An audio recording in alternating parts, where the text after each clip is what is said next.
Hello friends, welcome to video number 9। अब बात करते हैं दिल्ली की। थोड़े से दिल्ली के फैन नाराज़ होंगे कि इतना लेट वीडियो क्यों, क्योंकि हमें थोड़ा इनके ओनर्स को ट्रैक करना था।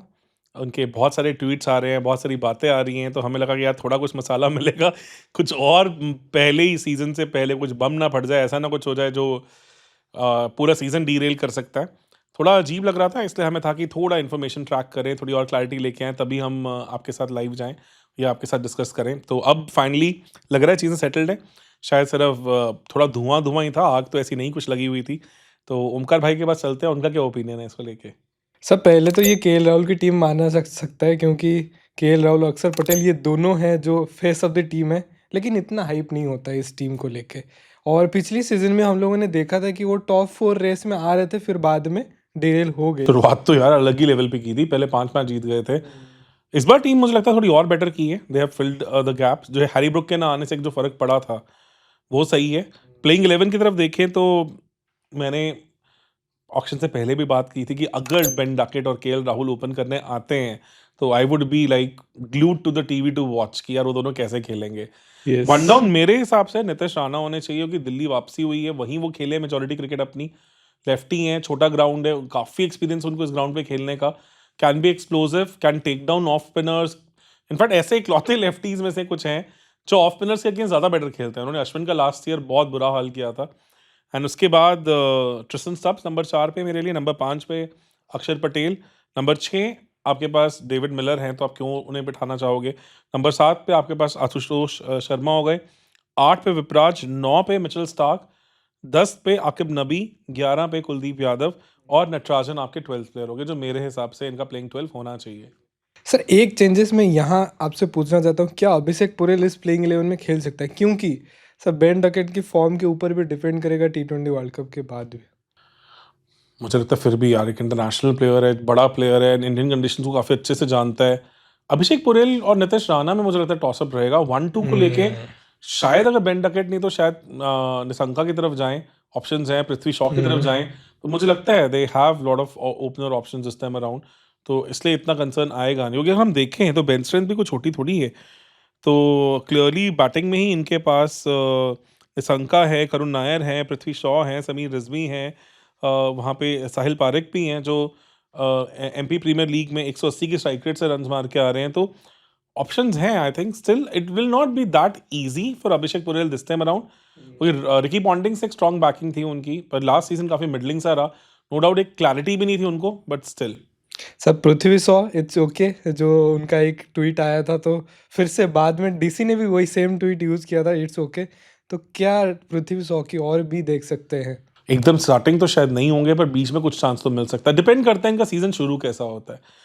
तो एक बार रेटिंग्स की तरफ आ जाते हैं। पावर प्ले बैटिंग से स्टार्ट करते हैं, क्योंकि इस बार बेन डकेट, जो आपका जो प्रेडिक्शन था, बेन डकेट एक बहुत टिक मार्क हो गया डीसी में, तो एक एग्रेसिव ओपनर भी मिल गए उनको। सिल में 8 दूंगा, क्योंकि नितिश राणा, अभिषेक पुरेल, इनको लेके थोड़ी सी अभी अनसर्टेनिटी रहती है। फायर पावर है, but 8 on 10 would be good score. Middle overs में भी 8 ऑन 10, बिकॉज अक्षर की स्टेबिलिटी है, ट्रिस्टन सब्स का एक्स फैक्टर है। बट ओवरऑल किस तरह से चीज़ें चलेंगी उसको लेके अभी थोड़ी सी और क्लैरिटी की जरूरत है, क्योंकि डेविड मिलर की फॉर्म भी बहुत मैटर करेगी। फिनिशिंग मैं स्टिल 9 ऑन 10 दूंगा, क्योंकि फिनिशिंग में यहाँ पे आपके पास विपराज हैं बहुत सही। आशुतोष आई एम एक्सपेक्टिंग कि इंप्रूव होके आए होंगे, और जो थोड़ा सा स्लोअर बॉल पे फंस रहे थे उस पर थोड़ा और काम किया होगा। Plus Miller has a point two prove. Sir, Ashutosh Sharma को अभी हम लोगों ने देखा था इमर्जिंग में, थोड़ा फिनिशिंग में अब इशू दिख रहा है उनको, थोड़ा उनके ऊपर भी काम करना पड़ेगा अभी। बिल्कुल सही, but still I think they have power power, और वहाँ पे और ऑप्शंस भी हैं, इसलिए मैंने 9 दिए 10 में से। तो बैटिंग सॉलिड 25 में से 25 है 30 में से। Bowling power play 9 on 10, because आपके पास आकिब नबी हैं, वहाँ पे मिचेल स्टार्क हैं, नटराजन है, प्लस अक्षर भी न्यू बॉल से बॉल करते हैं और अच्छी टाइट बॉल करते हैं। तो यू हैव मल्टीपल ऑप्शंस वहाँ पे, तो इसलिए 9 ऑन 10 बनता है इनका। मुकेश मागरत भी जो लोग उनको बोलते हैं, तो वो भी है। वो शायद खेले ना खेले अभी डाउट है। कोई नटराजन पिछले 2-3 महीने से इनकी मैनेजमेंट के साथ ट्रेन कर रहे हैं, कोचिंग स्टाफ के साथ, तो उन पे बैंक ज़्यादा करेंगे। मिडिल ओवर्स में जब आपके पास अक्षर और कुलदीप हैं और बीच में विपराज का एक्स फैक्टर भी है, तो 9 ऑन 10 बनता है मुझे लगता है। Kuldeep is almost getting there to his previous best. Death में थोड़ा सा रहेगा कि नटराजन की फिटनेस एंड फॉर्म पे डिपेंडेंस ज़्यादा है, इसलिए अभी के लिए मैं 8 ऑन 10 बोलोगे। छोटा ग्राउंड है, वहाँ पे फिरोशा कोटला का, अरुण जेटली ग्राउंड जिसे हम कहते हैं अब, डिफेंड करना इतना ईजी नहीं होता, रन्स जाते हैं, तो इसलिए बॉलिंग में स्टिल 26 और 30 थोड़ा ग्रेशियस रहे हैं हम थोड़ा, क्योंकि अक्षर और कुलदीप बहुत major power in the middle है उनको, और स्टार्क में पता है कि जिस तरह की रेड हॉट फॉर्म में हैं, तो उसके साथ मुझे लगता है कि 3 ऐसे बॉलर्स हैं, और अकीब नबी ने भी दिल्ली के उस ग्राउंड में रिवर्स स्विंग का जादू दिखाया हुआ है ऑलरेडी हमारा फर्स्ट क्लास के अंदर, इसके चलते, और नटराजन तो हमेशा से ही एक बैंकेबल बॉलर रहते हैं अगर वो फिटनेस में हैं, तो पिपराज भी हैं, आई थिंक ऑप्शंस हैं इनके पास अच्छी खासी, इसलिए 60 में से 51 काफ़ी तगड़ा स्कोर है। बॉलिंग में भी सर देख सकते हैं कि ऑलमोस्ट नियर परफेक्ट स्कोर है इनका 26, तो बहुत बढ़िया स्कोर है इस हिसाब से। बिल्कुल सही। विकेट कीपिंग में उनके पास ऑलरेडी अभिषेक पोरेल हैं, बैटिंग में मैंने कहा था भर भर के ऑप्शंस हैं, हमने अभी डिस्कस किया, और ऑलराउंडर्स भी हैं ऑलराउंडर्स इनके। में माधव तिवारी हैं, वहाँ पे अजय मंडल हैं, माधव तिवारी को लास्ट टाइम एक मैच खिलवाया भी था, जबकि उसके बाद उन्होंने जाके एक 100 भी मारा है T20 में, स्टिल क्या उतने आईपीएल रेडी हैं उसको लेके मुझे अभी थोड़े से डाउट्स हैं। एंड देन अब स्पिन में अगर देखो, फास्ट बॉलर्स में आपके पास चमीरा हैं, लुंगी निगीरी हैं, काइल जेमिसन हैं, मुकेश कुपार हैं, काफ़ी सारी ऑप्शंस हैं। स्पिन में आपके पास बैकअप नहीं है, जो लास्ट ईयर भी कंसर्न आया था कि जब कुलदीप की फॉर्म हिली तो उनके पास कोई और ऑप्शन थी भी नहीं। फिर सर यहाँ पे बिपराज निगम भी बॉल डाल सकते हैं। वो तो चलो ऑलरेडी प्लेइंग 12 का ही पार्ट है। बैकअप की बात करूं, त्रिपुना विजय हैं, ऑफ स्पिनर हैं, और जहां से जीएमआर के ओनर आते हैं वहीं से आते हैं, इसलिए उनको एक बूस्ट भी मिला है, बट अभी तक हमको ज़्यादा देखा नहीं है। आंध्रा के लिए खेलते हैं, वहाँ क्रिकेट खेलते हैं, और एक 10 विकेट हॉल आया है राजस्थान के अगेंस्ट। हाँ मैं वही कह रहा हूँ कि अभी T20 के पॉइंट ऑफ व्यू से आईपीएल के हाई प्रेशर सिनारियो में किस तरह से आते हैं, वी हैव स्टिल क्वेश्चंस, इसीलिए मैंने 7 on 10 दिया है, बिकॉज ऑलराउंडर्स और स्पिनिंग डिपार्टमेंट में अभी गैप्स हैं जहाँ पे दे could have gone for more backups, but I think still very good mini auction, because उन्होंने अपने मेजोरिटी गैप्स भरने की पूरी कोशिश की है। ऑक्शन की बात तो सर डीसी की ही से ही सीखना चाहिए, क्योंकि जो लोग बोलते हैं सबकी पैसे बढ़ाते हैं लेकिन खुद स्टील कर लेते हैं, तो इसी टाइप का भी इस बार भी किया है। डेविड मिलर को भी लिया है 2 करोड़ एक बार अच्छी चीज़ ये है कि पिछले बार ओपनिंग में बहुत ज़्यादा तंग हुए थे, Faf, Fraser McGurk, Karun Nair, अभिषेक पोरेल, केएल राहुल खुद भर भर के ऑप्शंस ट्राई की थी, पर कोई भी स्टेबल ऑप्शन नहीं बन के आया था। यहाँ पे इस बार they have Nissanka was just scored 100, yes. Very solid opener, हमने देखा था एशिया कप में उन्होंने इंडिया अगेंस्ट कैसी नॉक खेली। Duckett one of the best openers in the world right now, KL Rahul very bankable, then you have even Abhishek Porel also, तो आपके पास अब ऑप्शन हैं जो रिलेटिवली अपकमिंग टैलेंट है। फिर आपने पृथ्वी शॉ को भी पकड़ा है, करुण नायर से भी आपने लास्ट ईयर ओपन करवाया था, ऑप्शंस हैं, मिडिल के लिए भी हैं, ओपनिंग के लिए, बैटिंग इनके सारे पर्सपेक्टिव्स कवर्ड हैं। स्पिन में क्योंकि अक्षर की लास्ट टाइम इंजरी ने काफ़ी तंग किया था, जबकि हैंड इंजरी के चलते काफ़ी मैचेस उन्होंने बॉलिंग नहीं की थी तो बहुत कम की थी, और अभी भी फिटनेस इशू है, अभी भी उन्होंने इंडिया की जो T20 सीरीज है स्किप की है, तो वहाँ do you have a backup, वो थोड़ा सा मुझे लगता है कि maybe they could have gone for some other Indian talent also. फिर सर कुलदीप के ऊपर थोड़ा ज़्यादा एक्स्ट्रा प्रेशर भी पड़ जाएगा, फिर वो कुलदीप भी थोड़े इंजरी प्रोन रहते हैं और फॉर्म भी उनकी ऊपर नीचे हो जाती है, तो मुझे थोड़ा वही लग रहा है कि फिर से ऐसा ना हो कि सीजन बहुत अच्छा शुरू करें and then towards the end of the part थोड़ा टेपर ऑफ होना चालू हो जाए, वो थोड़ा सा कंसर्निंग रहेगा।